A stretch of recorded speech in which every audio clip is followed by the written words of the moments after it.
Hello everyone, welcome back to my channel. नोंथांमोनखौ आंनि गुबुन मोनसे गोदान भिडिअ बराव हरनाय जाबाय। आसा खालामो नोंथांमोना आंनि दिनैनि भिडिअखौ जोबजासिम नायलांगोन होननानै। एक्चुअली आं नै दा मोनायावहाय भिडिअ खालामनायनि जाहोना माने एसे इम्पर्टेन्ट आरो गोनां माने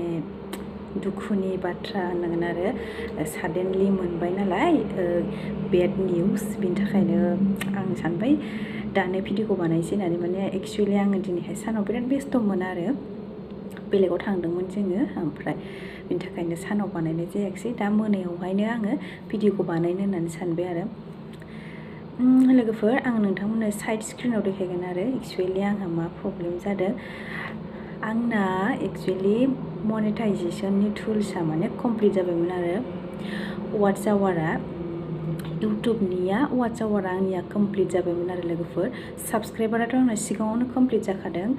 दाथ' 2K साबस्क्राइबारानो जाबाय आरो लोगोफोर बेनि थाखाय थेंक इउ स' माच नोंथांमोननिसिम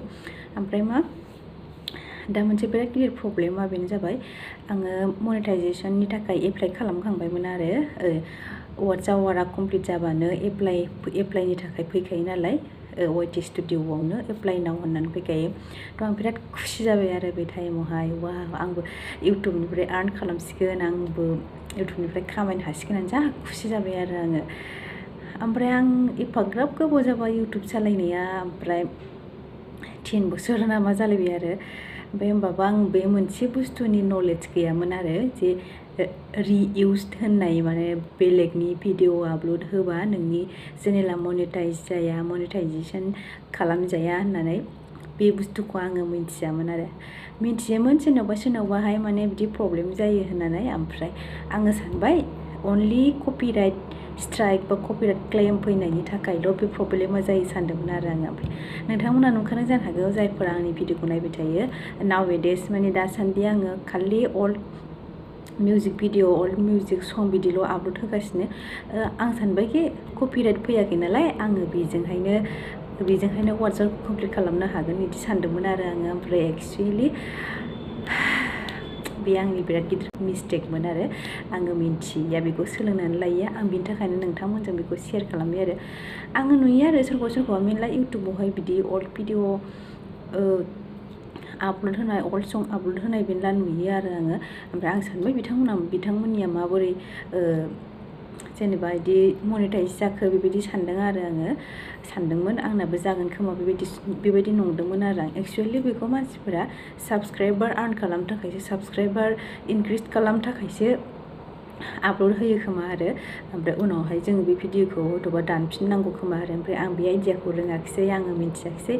बेनि थाखायनो आंनाव बे प्रब्लेमा जाबाय आरो लोगोफोर दसेनो जा खुसि जाबाय आं अखानायैनो जा दुखु जाफिनबाय आङो माला कमप्लिट खालामनो हाबावगोन बे वाट्स आवारखौहाय आं बुंनो हाला आरो मानो होनबा भिउआनो फैया नालाय अबाव वाट्स आवार कमप्लिट जानो ना ओमफ्राय भिडिअआबो सानफ्रामबो आपल'ड होनाय जाया भिउ फैयिनि थाखायनो एक्चुअलि सानफ्रामबो आपल'ड होनायबो जाया आरो ब्लग भिडिअफोरा बेबो मोनसे आं आपल'ड होयिनि रिजन आरोखि लोगोफोर ओमफ्राय आरो एक्चुअलि आं बिराद सिन्था जाबाय आरो आं दायो आं हागोन ना हाला बेबायदि हानायाथ' हागोन आं सानसेबाबो खालामगोन आरो वाट्स आवारखौ कमप्लिट खालामगोन आरो मोजां सिगाङावनो इनफरमेसन लाग्रोसै बिनि थाखाय ओमफ्राय मा बुंबावनो आरो दा बेनोसै नोंथांमोन सापर्ट होलांबाय थाबासो आंबो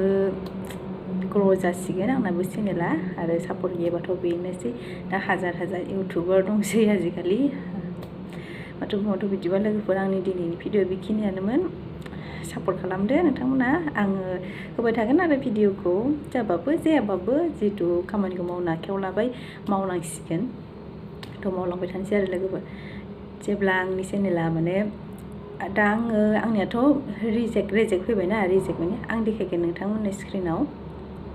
बेबायदि फैदों आरो लोगोफोर आंनिया बेबायदि फैदों नै रिएप्लाइ माला ओंखारो नायनोसै आङो बे माखासे भिडिअफोरखौ दानजोबनोसै आरो जायफोरा रिइउस्ड अल्ड भिडिअ बेफोरखौ आं अल्ड बड' मिउजिक भिडिअ बेफोरखौ आङो दानजोबनोसै ओमफ्राय माला आङो बे वाट्स आवारखौ कमप्लिट खालामफिननो हायो बे वाट्स आवारा कमप्लिट जाफिनबासो आंनिया रिएप्लाइआ ओंखारगोन आरो रिएप्लाइआ थ' बिदिबा थेंक इउ स' माच लोगोफोर आंनि भिडिअखौ जोबजासिम नायनो थाखाय दिनैनि थाखाय बेखिनियानो